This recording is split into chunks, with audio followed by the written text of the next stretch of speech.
एक शादीशुदा औरत जो कि एक दिन अपने पसंद के हिसाब से एक व्यक्ति के साथ अपना मुंह काला करती है और ये सिलसिला एक बार शुरू होता है तो सारे रिश्ते नाते सारे मान मर्यादाओं को तोड़ते हुए चलते रहता है। अपने आप को थोड़ा सा शारीरिक सुख देने के लिए, अपने आप को संतुष्ट करने के लिए एक ऐसा फैसला लेती है जिससे कि एक दिन एक कत्ल हो जाता है। और जब इस कत्ल की जानकारी लोगों तक पहुंचती है तो लोग भी हैरान हो जाते हैं कि लोग अपने स्वार्थ के लिए क्या इस हद तक गिर सकता है। तो आखिर क्या होता है, इसको सिलसिलेवार तरीके से जानने की कोशिश करते हैं, समझने की कोशिश करते हैं। इसके लिए हमारे साथ वीडियो में अंत तक बने रहिएगा।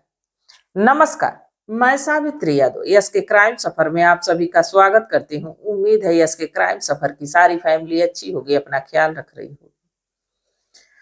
आज जो मैं सच्ची घटना लेके आई हूँ ये बेहद इंसानियत को शर्मसार कर देने वाली है, सारे रिश्ते नाते सारे मान मर्यादाओं को भंग कर देने वाली घटना की शुरुआत करूं उससे पहले जितने भी हमारे भाई बहन है, जितने भी हमारे दोस्त मित्र हैं, सबसे यही गुजारिश है, यही रिक्वेस्ट है कि अभी तक चैनल को आप लोगों ने सब्सक्राइब नहीं किया है तो चैनल को सब्सक्राइब कर लीजिए, घटना को ज्यादा से ज्यादा शेयर करिए। और आप लोगों के एक लाइक से हमें भी हौसला मिलता है और हमारी भी यही कोशिश रहती है कि मैं आप लोगों तक जो छोटी बड़ी जानकारी हो पहुंचाती रहूं। तो चलिए ज्यादा बात ना करते हुए इस घटना की शुरुआत करते हैं। दरअसल जो घटना है हरियाणा प्रदेश का एक जिला लगता है जिंद, और जिंद का ही रहने वाला प्रवीण। प्रवीण के परिवार में प्रवीण की माँ और उसका एक छोटा भाई। प्रवीण जो है वो जैसे ही ग्रेजुएशन की पढ़ाई कंप्लीट करता है इसके बाद वो जाके शहर में काम करने लगता है और जैसे उसके पास कुछ रुपए आने लगते हैं, कुछ पैसे आने लगते हैं, धीरे धीरे वो दारू शराब की लत में डूबता चला जाता है और एक नंबर का जुएड़ी और एक नंबर का दारूबाज बन जाता है। माँ कितना भी समझाती बाकी उसके समझ में आता नहीं।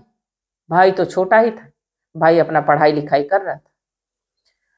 अब प्रवीण की इस लत को देख के प्रवीण की माँ सोचती है कि अगर जो इसकी शादी कर दी जाए तो हो सके जिम्मेदारी आए तो प्रवीण में कुछ सुधार आ जाए। अब इसके लिए एक रिश्ता तलाशा जाता है। अब ऐसे तो जो भी रिश्ते आते सभी, जिसको भी पता चलता कि लड़का पीता है तो कोई अपनी लड़की देने के लिए तैयार नहीं होता है। तभी एक पड़ोस के ही गांव का रहने वाला व्यक्ति वो सोचता है कि दो भाई हैं, एक माँ, छोटा परिवार है और आजकल के समय में तो सब पीता है, परिवार की जिम्मेदारी आएगी तो पीना छोड़ देगा। इसके बाद एक पूनम नाम की लड़की जिससे प्रवीण की शादी तय होती है और एक डेट मुकर्रर की जाती है प्रवीण की माँ से मिलकर। इसके बाद प्रवीण की शादी पूनम से हो जाती है। पूनम शादी करके जब प्रवीण के घर आती तो प्रवीण की हालत सुधरेगी कहां से और बढ़ ही जाती है। कहते हैं कि दारूबाजों को या तो बहाना रहता है कि गम बहुत है तो पी रहे हैं, या तो खुशी ज्यादा है तो पी रहे हैं। अब यही हाल प्रवीण का होता है। पहले तो पी रहा था पर अब शादी की खुशी में और भी पीने लगता है, समय गुजरने लगता है। पर प्रवीण तो पी के आता तो रोज माँ के साथ, भाई के साथ, पत्नी के साथ किचकिच करता है, रोज झगड़े बवाल करता है। बाकी जो पूनम है वो भी कुछ कम नहीं रहती, वो भी जुबान की तेज ही रहती। अब प्रवीण के इस विवाद को लेकर उसकी माँ से ही झगड़ा करती, उसके भाई से ही झगड़ा करती, कभी खाना बनाती कभी नहीं बनाती, हमेशा झगड़ा करती। इस पे जो प्रवीण की माँ कहती है कि ऐसा है कि दोनों को अलग कर देना चाहिए और दोनों ही अलग हो जाते हैं। प्रवीण जो है कि अपने ही इलाके में किराए का रूम लेता है और जहां अपनी पत्नी को रखता है, पूनम को, और रोज वही नाटक, रोज दारू शराब पी के आना, शाम को मारपीट करना। अब एक दिन प्रवीण ने अपने एक दोस्त को जिसका नाम नसीम रहता है उसको लेके घर पे गया, अपनी पत्नी से कहा कि जल्द से जल्द कुछ खाने के लिए बना के लेके आओ, दारू की बोतल रखते हैं। अब पूनम जब कुछ चखना बना के लेके आती है, इसके बाद नसीम की नजर पूनम पे पड़ती है। नसीम पूनम के सामने ही प्रवीण से कहता है कि यार तुम्हारी तो जिंदगी बड़ी खुशनुमा है, क्योंकि जिसकी पत्नी पूनम जैसी हो उसको किसी चीज की जरूरत ही नहीं। इस पे पूनम मुस्कुराती है। नसीम कहता है कि इतनी सुंदर पत्नी बड़े भाग्य वाले लोगों को मिलती है। अब यही कह के यहाँ की बात आई गई हो जाती। बाकी अब रोज नसीम प्रवीण के घर आने लगा। प्रवीण दारू शराब के नशे में धुत, और इधर नसीम की नजर पूनम पे बनी रहती है, और इधर पूनम भी कहीं ना कहीं चाह रही थी कि नसीम से मेरी बातचीत हो जाए। अब दोनों मौका देख के बातचीत करने लगते हैं, और बातचीत ही सिर्फ नहीं होती है बल्कि ये दोनों अब नजदीक भी आने लगते हैं। जैसे जैसे इनकी नजदीकी बढ़ती है वैसे वैसे अब पूनम जो नसीम के करीब आती है, और एक दिन जैसे ही प्रवीण दारू के नशे में धुत होता है, ये नसीम और पूनम एक दूसरे के साथ शारीरिक संबंध बना लेते हैं, और ये सिलसिला अब लगभग रोज का हो गया। रोज प्रवीण को ज्यादा दारू नसीम पिला देता, और जब दारू पी के प्रवीण लुढ़क जाता, इसके बाद उसकी पत्नी के साथ अब ये मौज मस्ती करता समय गुजर रहा था। एक दिन ये प्रवीण की माँ जो किसी काम से जब घर के भीतर गई तो देखी कि जो प्रवीण है वो दारू पी के नशे में धुत जमीन पे पड़ा है, और बहू कहीं दिख नहीं रही। अब बिना आवाज दिए वो ऊपर वाले माले पे जाती है, तो देखते हैं कि जो पूनम है नग्न अवस्था में, और उसके साथ एक व्यक्ति जिसका नाम नसीम, वो भी नग्न अवस्था में, और दोनों आपत्तिजनक स्थिति में है और शारीरिक संबंध बना रहे हैं। जब ये ऐसा देखती तो जोर से पूनम को आवाज लगाती है। पूनम तुरंत उसको अपनी सास को देख लेती, और जब देखती है तो उसको समझ में आ जाता है कि ये तो अब प्रवीण से जरूर कहेगी, और प्रवीण से कहेगी तो नसीम को घर नहीं आने देगा,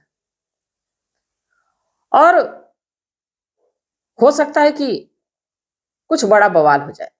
इससे पहले हम ही को कुछ कर लेना चाहिए। इसके बाद जाती है और एक भारी, जो कि सिलबट्टा जिसे कहते हैं, जिसपे चटनी कूटी जाती है, उसी को उठाती है और उस अपने सास के सिर पे जोरदार तरीके से मारती है। एक बूढ़ा शरीर गिरती है, और गिरने के बाद उसकी घटना स्थल पे ही मौत हो जाती है। अब जैसे ही उसकी मौत हो जाती है, दोनों कपड़े पहनते हैं। इसके बाद दोनों शोर करने लगते हैं। ये जो नसीम है वो तो आके प्रवीण के पास बैठ जाता है। बाकी पूनम शोर करने लगती है। पूनम कहती कि सासू माँ छत पे गई और उधर से लौट के आ रही थी, सीढ़ियों से पैर फिसला और गिर के चोट लगी, उनकी मौत हो गई। अब सारे इलाके के लोग इकट्ठा होते हैं, आस पड़ोस के लोग। बाकी जो छोटा भाई प्रवीण कराता है उसको संतुष्टि नहीं होती है कि हमारी माँ सीढ़ियों से गिर के मरी। अब वो बार बार इस बात को सोचता है, और तभी पुलिस थाने फोन करके कहता है कि मेरी माँ का पोस्टमार्टम होना चाहिए, मुझे नहीं लगता कि मेरी माँ की सीढ़ियों के गिरने से मौत हुई है। अब उसी लड़के के तहरीर पे उस प्रवीण की माँ को पोस्टमार्टम के लिए भेज दिया जाता है, और जैसे ही 2 दिन में पोस्टमार्टम की रिपोर्ट आती है, वो वाकई चौंकाने वाला खुलासा होता है कि उसके सिर पे किसी भारी चीज से वार किया गया है, जिसकी वजह से उसकी मौत हो गई है। अब जब ये मामला सामने आता है तो अब यहाँ ऑप्शन कुछ और नहीं था। पूनम के घर ही ऐसा हुआ था। पूनम को उठाया जाता है, और पूनम से जब पुलिस सख्ती से पेश आती है तो पूनम टूट जाती है, और टूटती है तो कहती है कि ऐसा है कि मैं जब से शादी करके आई थी ऐसे ऐसे मेरे साथ चल रहा था, पति दारूबाज, रोज झगड़ा, रोज खिटखिट। इसी बीच उसकी मुलाकात अब नसीम से होती है। नसीम के साथ वो खुश रहने लगी थी, सब कुछ अच्छा चल रहा था। बाकी ये बुढ़िया देख ली तो डर हो गया कि कहीं ना कहीं प्रवीण से कह देगी, इसके बाद विवाद होगा, फिर नसीम का साथ छूट जाएगा। फिर हमने और नसीम ने मिलकर उसको मार डाला। अब इसी पूनम के कहने पे नसीम को भी गिरफ्तार किया जाता है। पूनम और नसीम को जेल के सलाखों के पीछे डाल दिया जाता है। अब तो कानून तय करेगा कि इनको कौन सी सजा मिलेगी, पर एक बेगुनाह इंसान इस दुनिया को छोड़ के चला गया, और दूसरा दारू शराब की लत में इंसान को यह पता नहीं चलता है कि हमारा परिवार कहाँ है और हमारे परिवार के साथ हो क्या रहा है। तो ये तमाम बातें हैं आप लोगों की इस घटना पे क्या सलाह, आप लोगों की क्या राय है, कमेंट सेक्शन में जरूर बताइएगा। मुझे आपके मशवरे का, आपके सलाह का बेसब्री से इंतजार रहता है। तो तब तक आप लोग अपना ख्याल रखिए, अपने परिवार का ख्याल रखिए, बाल बच्चों का ख्याल रखिए। मिलते हैं कल एक नई वीडियो के साथ। तब तक के लिए जय हिंद, जय भारत।